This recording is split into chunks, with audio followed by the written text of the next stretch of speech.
নতুন যে পুকুরটা লিজে নিয়েছিলাম সেই পুকুরে কী কী মাছ ছাড়লাম আর রাস্তার ধারের পুকুরের নেটে প্রচণ্ড পাতা পড়েছে, কেমনভাবে পরিষ্কার করলাম সেই সবই দেখাবো আজকের এই ভিডিওর মাধ্যমে। বন্ধুরা, সকালবেলায় চলে গেছি পুকুরে, আর আজকের পুকুরে দুটো নেট নিয়ে নেমেছি, কারণ আজকের গামলি আনতে ভুলে গেছি। এই যে নেটটা দেখতে পাচ্ছ, এই নেটটায় কিছু ছোট জ্যাবড়া আছে, সেই মাছগুলো তুলে নিয়েছি একটা প্যাকেটে। দেখো অসংখ্য মাছ গিজ গিজ করছে। এবারে আর একটা নেট থেকে কিছু মাছ তুলবো। এই নেটে আছে অল্প কিছু গোল পিসের বাচ্চা আর রোজির বাচ্চা। দেখো দুটো প্লাস্টিকেই মাছ তোলা হয়ে গেছে। এবারে সাইকেল নিয়ে আমি চলে যাব বাড়িতে এসে মাছের প্যাকেটগুলো রেখে দিয়েছি। তারপরে চলে যাব জলার যে ছোট পুকুরটা লিজে নিয়েছিলাম সেই পুকুর পাড়ে, কারণ এই পুকুরে এখনও কিছু মাছ ছাড়া বাকি আছে। তো আমি প্রথমে মাছগুলো জলে দিয়ে দিলাম কিছুক্ষণের জন্য সিজন করার জন্য। পুকুরে পানাগুলো কিন্তু একটু কালারটা চেঞ্জ হয়েছে, তার মানে এবারে মরে যাবে, যেহেতু আগের দিন আমি এই পুকুরে বিষ দিয়েছিলাম। বেশ কিছুক্ষণ পরে মাছের প্যাকেটগুলো আস্তে আস্তে আমি মুখগুলো খুলে নিয়ে পুকুরের জল কিছুটা করে ঢুকিয়ে নিয়ে কিছুক্ষণ রেখে দেবো। তারপরে এক এক করে সব মাছের প্যাকেটে যে মাছগুলো ছিল সব পুকুরের মধ্যে ছেড়ে দেবো। দেখো বন্ধুরা, এখানে কিন্তু বাচ্চা বাচ্চা মাছ অনেক দেখা যাচ্ছে, আর সব ওরা আস্তে আস্তে পুকুরের জলের মধ্যে মিশে যাচ্ছে। বন্ধুরা, এই প্যাকেটটায় যে মাছগুলো দেখতে পাচ্ছ, এই মাছগুলো হলো জ্যাবড়া মাছ। একটা নেটে অনেক গুঁড়ো জ্যাবড়া ছিল, সেইগুলোই ছাড়লাম। আর এই যে প্যাকেটটা খুললাম, এতে আছে অল্প কিছু গোলপিসের বাচ্চা আর কিছু রোজি মাছের বাচ্চা। তো সব মাছগুলো ছেড়ে দিয়েছি।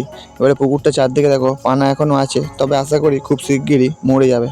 এবারে আমরা চলে এসেছি নিমতলা সেই পুকুরে, তার কারণ এই পুকুরে অনেক পানা হয়েছিল। তোমরা এর আগের ভিডিওতে দেখেছিলে যে পানা পুকুরে ভর্তি হয়ে আছে। সেই জন্যে আজকে চলে এসেছি বিষ আর বালতি আর মগ নিয়ে। প্রথমে জল তুলে নিলাম, এবার আমার সেই জ্বালানি বিষটা নিয়ে বালতির মধ্যে কিছুটা ঢেলে নিয়ে মগ দিয়ে একটু নাড়াচাড়া করে নিয়ে যে দিকটা পানা আছে সব দিয়ে দেবো। তার কারণ এরপরে গরম পড়ে যাবে, পানা যদি এবার বেড়ে যায় তাহলে তখন পানা মরা মুশকিল হয়ে যাবে, যেহেতু এখন পানাগুলো পুকুরের এক কোণের দিকে আছে। তারপরে এক করে পুকুরের চারদিকে যে জায়গায় পানাগুলো ছিল সব জায়গায় আমি বিষগুলো ছড়িয়ে দিচ্ছি।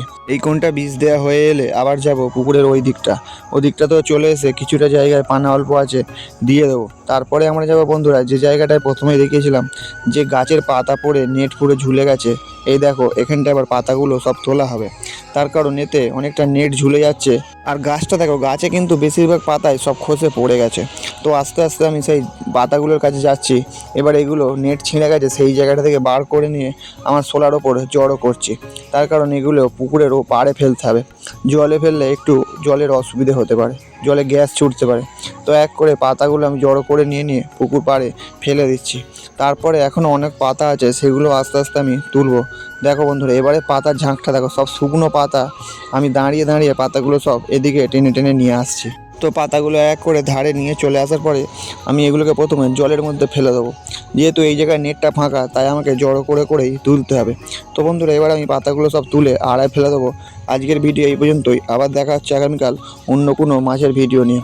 আর আপনাদের যদি এই ভিডিও ভালো লেগে থাকে তাহলে একটি লাইক করবেন, আর কমেন্টের মাধ্যমে জিজ্ঞেস করতে পারেন যদি আপনাদের কোনো কিছু জানার থাকে।